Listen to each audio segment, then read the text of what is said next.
स्वयंपाकात स्वादाची जान, डीएम मसाले तुमच्या घराची शान. छत्रपती शासन महिला गृह उद्योग कबनूर इचलकरंजी घेऊन येत आहेत अस्सल परंपरेची मराठमोळी चव म्हणजेच डीएम मसाले. मटन मसाला, चिकन मसाला, धणे पावडर, गरम मसाला, बिर्याणी मसाला, तिखट चवदार मसाले आणि चटणी म्हणजेच डीएम मसाले. तर आजच आपल्या जेवणाची रंगत वाढवण्यासाठी केमिकल विरहित डीएम मसाले, गृहिणींच्या मनातले मसाले आणि चटणी अवश्य वापरा.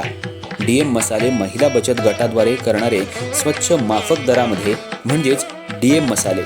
संपर्क दिव्याताई मगदूम, मोबाईल 91 30 80 22 55.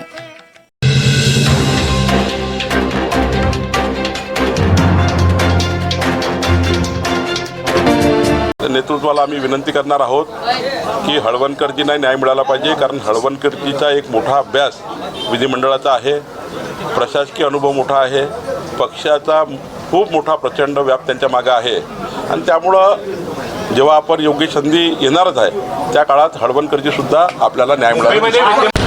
देवेंद्रजीने दिलेला शब्द आहे आणि देवेंद्रजी झोपेत दिलेला शब्द पाळतात.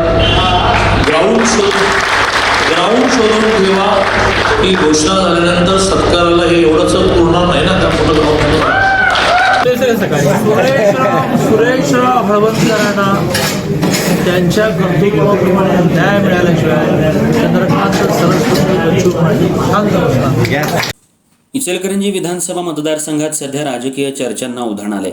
भाजपचे माजी आमदार सुरेश हळवणकर यांचं पुनर्वसन अद्याप न झाल्यामुळे त्यांच्या समर्थक आणि कार्यकर्त्यांमध्ये मोठी नाराजी पाहायला मिळते.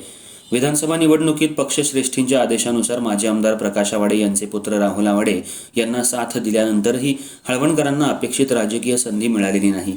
त्यामुळे भाजपच्या स्थानिक राजकारणात अंतर्गत नाराजी वाढत असल्याची चर्चा रंगली आहे. इचलकरंजीचे माजी आमदार सुरेश हळवणकर हे भाजपचे जुने आणि निष्ठावंत नेते म्हणून ओळखले जातात. त्यांनी 2 वेळा इचलकरंजीचे लोकप्रतिनिधी म्हणून काम करत शहरात विविध विकास कामं राबवली आहेत. त्यांच्या नेतृत्वाखाली भाजपला शहरात मजबूत संघटन उभारता आलं.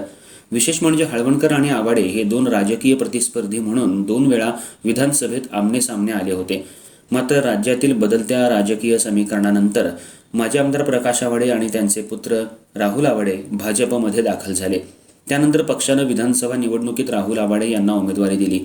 पक्षश्रेष्ठींच्या आदेशानुसार सुरेश हळवणकर यांनीही नाराजी बाजूला ठेवत राहुल आवाडेंचा प्रचार केला. निवडणुकीनंतर हळवणकरांचं योग्य पुनर्वसन केलं जाईल असं आश्वासन वरिष्ठ नेत्यांकडून देण्यात आलं होतं.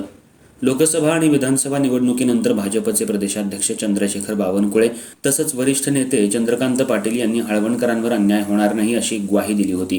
नेतृत्वाला आम्ही विनंती करणार आहोत की हळवणकरजींना न्याय मिळाला पाहिजे, कारण हळवणकरजीचा एक मोठा अभ्यास विधिमंडळाचा आहे, प्रशासकीय अनुभव मोठा आहे, पक्षाचा खूप मोठा प्रचंड व्याप त्यांच्या मागे आहे आणि त्यामुळं जेव्हा आपण योग्य संधी येणारच आहे त्या काळात हळवणकरजीसुद्धा आपल्याला न्याय मिळाला. देवेंद्रजीने दिलेला शब्द आहे आणि देवेंद्रजी झोपेत दिलेला शब्द पाळतात. ग्राउंड शोधून ठेवा ही घोषणा झाल्यानंतर सत्काराला हे एवढंच पूर्ण नाही ना त्या मोठं सुरेशराव हळवणकरांना त्यांच्या कर्तृत्वाप्रमाणे न्याय मिळाल्याशिवाय चंद्रकांत सरस्वती. विधान परिषद किंवा अन्य महत्त्वाच्या पदांवर संधी मिळेल अशी अपेक्षा कार्यकर्त्यांमध्ये होती. मात्र अद्याप कोणतंही पुनर्वसन न झाल्यामुळं कार्यकर्त्यांमधून नाराजी वाढतीये. दरम्यान आमदार राहुल आवाडे सध्या शहरात विविध विकास कामांवर भर देत असल्याचं चित्र आहे. अनेक विकास प्रकल्प, निधी मंजुरी आणि पायाभूत सुविधांच्या कामांचं भूमिपूजन आणि उद्घाटन कार्यक्रम सुरू आहेत.